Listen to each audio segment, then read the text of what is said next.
Baik, Bismillahirrahmanirrahim. Assalamualaikum warahmatullahi wabarakatuh. Waalaikumsalam warahmatullahi wabarakatuh. Alhamdulillahirabbil alamin wassalatu wassalamu ala asrofil anbiya wal mursalin wa ala alihi wa ashabihi rasulillahi ajmain amma ba'du.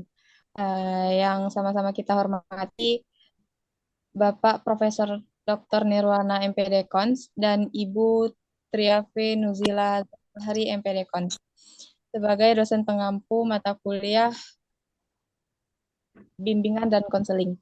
Baiklah, pada pertemuan yang ke-13 ini, kami dari kelompok 5 akan membahas tentang format kegiatan bimbingan dan konseling. Sebelumnya, saya Fani Febri Jozia dengan NIM 2200317 dan teman-teman saya ada Rizkia Amanah Putri dengan NIM 22020111 dan Salsa Bila Tarisa Putri dengan NIM 22020083.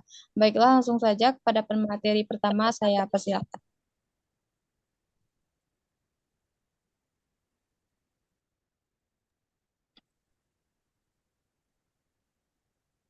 Terima kasih kepada moderator. Materi pertama yaitu konsep dasar format kegiatan bimbingan dan konseling. Bimbingan dan konseling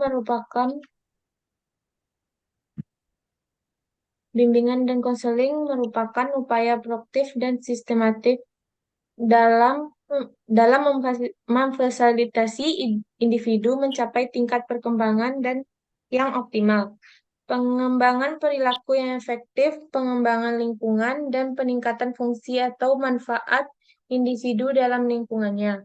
Pelayanan bimbingan dan konseling mencakup kegiatan yang bersifat pemahaman, pencegahan, perbaikan, dan pengatasan serta pemeliharaan dan pengembangan. Secara umum, format kegiatan bimbingan dan konseling adalah suatu bentuk penyajian informasi atau data yang berkaitan dengan kegiatan bimbingan konseling. Format ini dapat digunakan untuk berbagai keperluan seperti perencanaan, pelaksanaan, dan evaluasi kegiatan bimbingan dan konseling. Materi yang kedua yaitu jenis format kegiatan bimbingan dan konseling BK. Yang pertama, format klasikal dalam kegiatan bimbingan dan konseling. Bimbingan klasikal merupakan bagian dari komponen pelayanan bimbingan atau pelayanan dasar yang mana bimbingan klasikal dapat diartikan sebagai suatu layanan bimbingan yang dilakukan oleh bimbingan di dalam kelas. Bimbingan klasikal yaitu adalah layanan bimbingan yang diberikan kepada seluruh peserta didik dalam satu kelas. Layanan ini biasanya diberikan oleh guru bimbingan dan konseling atau guru kelas. Tujuan bimbingan klasikal ini adalah untuk memberikan pemahaman dan informasi kepada peserta didik tentang berbagai hal yang berkaitan dengan kehidupan mereka, seperti pendidikan, karir, pribadi, dan sosial. Contoh materi bimbingan klasikal yaitu yang pertama pendidikan karakter, kedua pola belajar efektif, ketiga manajemen waktu, keempat komunikasi interpersonal, kelima solusi konflik, dan yang terakhir kesehatan reproduksi. Format yang kedua yaitu format kelompok dalam kegiatan bimbingan konseling.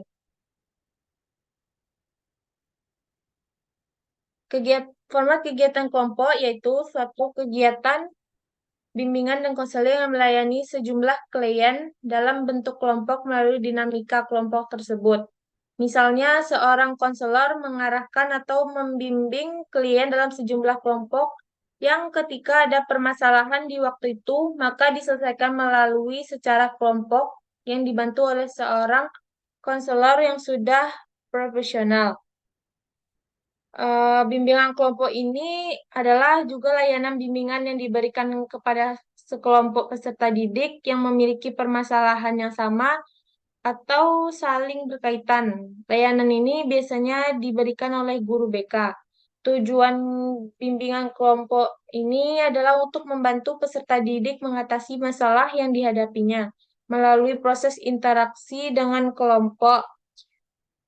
Contoh masalah yang dapat dibahas dalam bimbingan kelompok ini, yang pertama kesulitan belajar, kedua penyesuaian diri, ketiga perilaku penyimpang, keempat konflik interpersonal, dan terakhir kecemasan. Hanya ini materi yang bisa saya sampaikan. Saya kembalikan kepada moderator. Baiklah, terima kasih kepada materi pertama.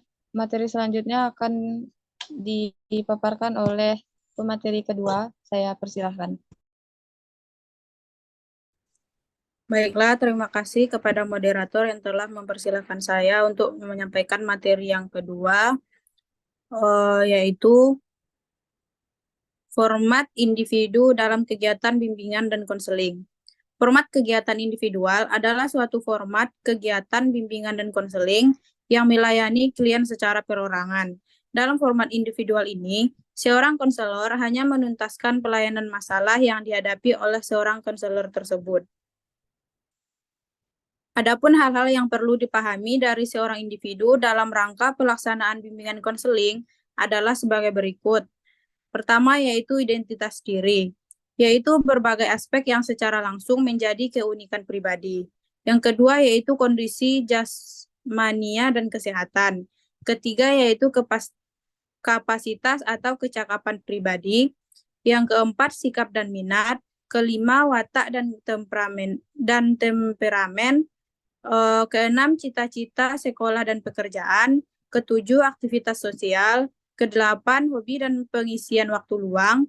Kesembilan, kelebihan atau keluarbiasaan dan kelainan-kelainan yang dimiliki. Yang terakhir yaitu latar belakang keluarga siswa. Selanjutnya yaitu format lapangan dalam kegiatan bimbingan dan konseling. Format kegiatan lapangan yaitu kegiatan bimbingan dan konseling yang melayani kepentingan kliennya melalui kegiatan di luar kelas atau lapangan. Misalnya, seorang konselor itu harus berperan penting dalam mengarahkan dan membina kliennya untuk membantu menyelesaikan masalah yang sedang dihadapi kliennya. Ketika kliennya itu berada di luar kelas atau di luar ruangan, konselor bisa menjumpai kliennya di lapangan mana saja, supaya masalah klien tersebut bisa diketahui dan diselesaikan.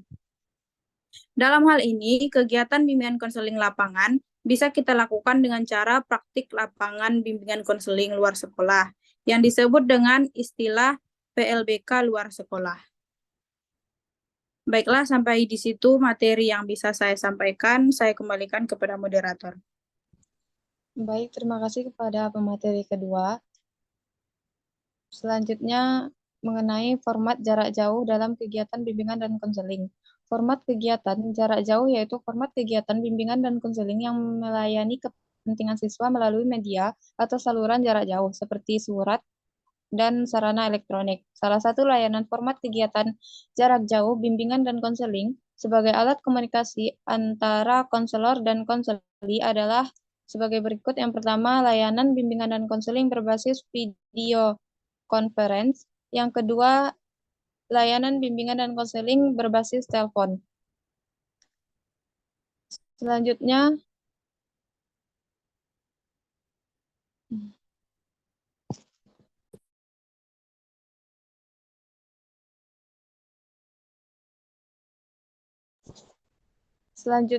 format kolaboratif dalam kegiatan bimbingan dan konseling. Format kegiatan pendekatan khusus atau kolaboratif yaitu format kegiatan bimbingan dan konseling yang melayani kepentingan peserta didik melalui pendekatan kepada pihak-pihak yang dapat memberikan kemudahan atau masukan dan hal-hal yang bermanfaat kepada peserta didik tersebut. Next.